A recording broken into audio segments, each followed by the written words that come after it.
leur souffrance ce week-end au pape François.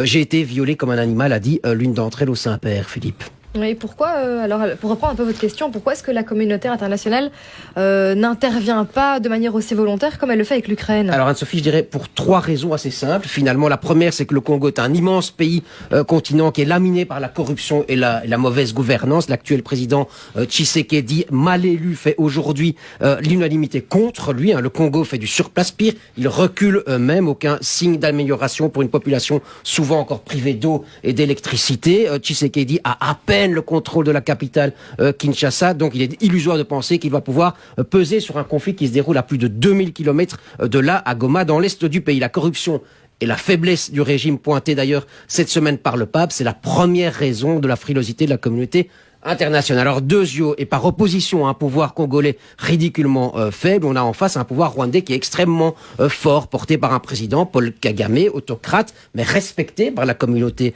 internationale. Kagame a fait de son pays un exemple du développement en marche forcée, sécurité, régime militaire, investissement étranger massif, par exemple de la part du Qatar. Le Rwanda préside même la francophonie et accueillera l'année prochaine les championnats du monde de cyclisme, excusez du peu, comme qui dirait. Kagame est puissant. Il n'y a donc pas grand monde dans la communauté internationale pour le remettre à sa place et lui demander de ne pas soutenir les groupes rebelles qui massacrent au Congo. Et troisième raison, et ça découle des deux premières invoquées, la lassitude des opinions publiques occidentales et certainement européennes et belges devant l'éternel chaos congolais. Venir en aide au Congo, c'est un peu comme mettre de l'eau dans un panier percé. Je ne sais pas si l'expression est exacte, mais ça veut dire ce que ça veut dire. Ça veut dire que ça ne sert pas à grand-chose. L'argent du développement est détourné, il ne bénéficie pas à la population, il n'y a rien à faire. Alors autant détourner les yeux, se disent les Européens. Oui, mais enfin, on peut quand même pas détourner les yeux éternellement, il faudrait quand même bien faire quelque chose. Ouais, et dans ce cadre-là, effectivement, la visite du pape François était particulièrement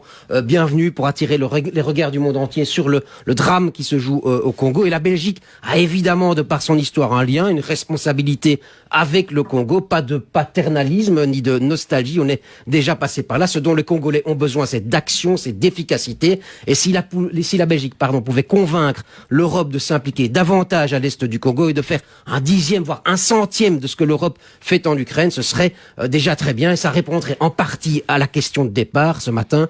Combien de temps, Philippe? Ouais, la bonne question. 8h18.